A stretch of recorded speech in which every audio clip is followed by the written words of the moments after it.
That is a task that they must do to get themselves organized, get a strong human rights lawyer to take Nigerian government to court for the fact that Nigerian government map out a policy that they want to be taxing all the churches in Nigeria because of what? Because of the price of oil have failed. That article alone is a very strong evidence to stop unnecessary killings in Nigeria and to make sure that the people freely exercise their patience. The reason why we are making this reference is because of this man here, Archbishop Justin Welby. He is a fellow Archbishop like each and every one of you. You know what I'm saying now? He is a fellow Archbishop like each and every one of you, but he stood his ground to fight for Africans that are about to be illegally deported from Britain. Why can't these people do the same? That is a question. That is a question that they must answer. And we are calling on every leaders, more especially the religious leaders, for them to put their acts together, get a very strong human rights lawyer to take Nigerian government to court for the killings of the Christians. This is an evidence I'm providing for you here.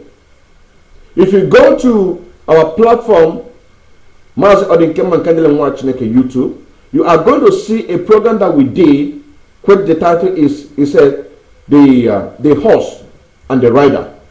There you are going to get all the information that you are going to need in order to embark on this very quest to stop unnecessary killings of Christians in Nigeria, because this is the only way that our life can be guaranteed. If one have a freedom, one need a life to enable to enjoy that freedom that he deserves. You also say now, one need a life to enjoy that very freedom that he deserves. Moving forward to the next one, it says the Senior Church of England Bishop, including, okay, I've written this one, I've written this one. Now, let us see this one. Okay, now it says the plan to send failed asylum seekers to Rwanda is an immoral policy. It is an immoral policy and will not be accepted. It goes on the shame is our own, because our Christians' heritage should inspire us to treat asylum seekers with compassion, fairness, and justice, as we have for centuries. It is reportedly goes on to say vulnerable people should be offered safe route to the UK and not deportation. You see that? Vulnerable people. That is why I am asking Bishop Kuta and the Bishop Kalusus Onaga and the rest of the bishops in the damnable Zoological Republic of Nigeria, what are you doing to stop the unnecessary killings of Christians by people like Hopos Adema, by people like Chukuma Soludo, by people like the former Senate President,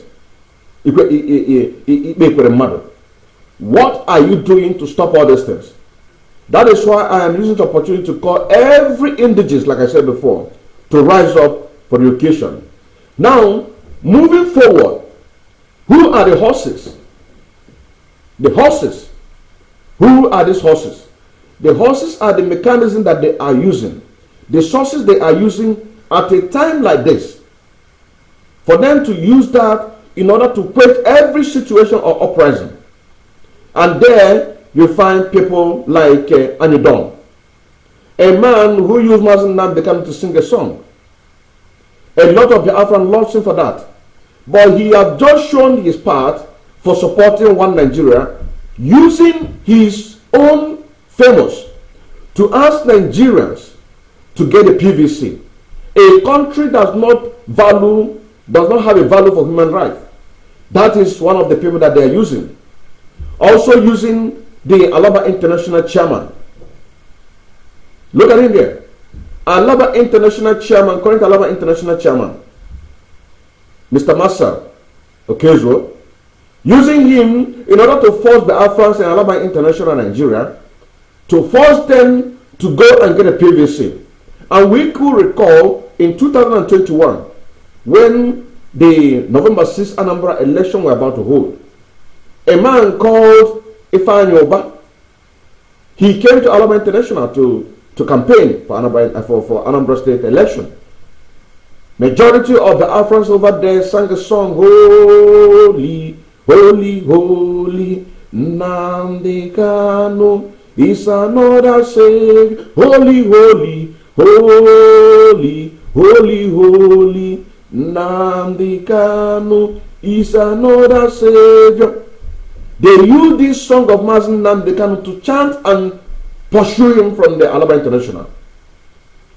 And barely 4 months after this man came in power, because the present one resigned.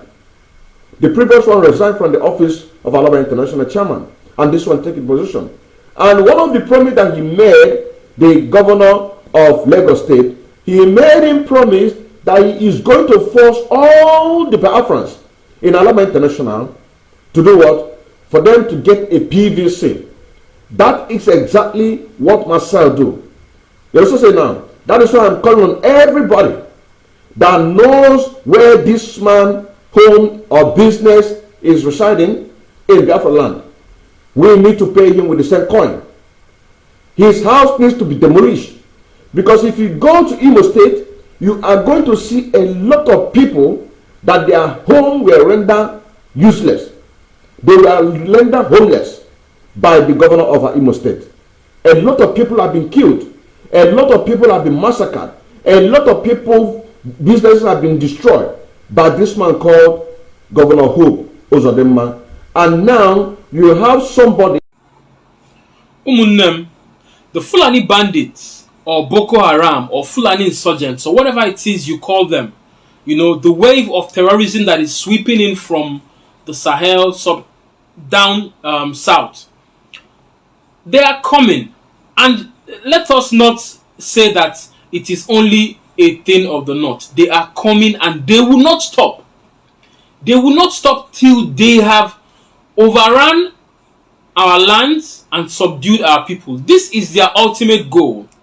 And we must do everything in our power as an indigenous people, as Ndi to stop them. Now, this message goes out to we Ndi and also any of our southern brothers who are listening to what I'm saying. The Fulani bandits, what they are doing in Nigeria, in other parts of Africa. When you go to Central African Republic, they have been having issues, and they've been killing, massacres, banditry, all of that with the indigenous people of Central African Republic for years.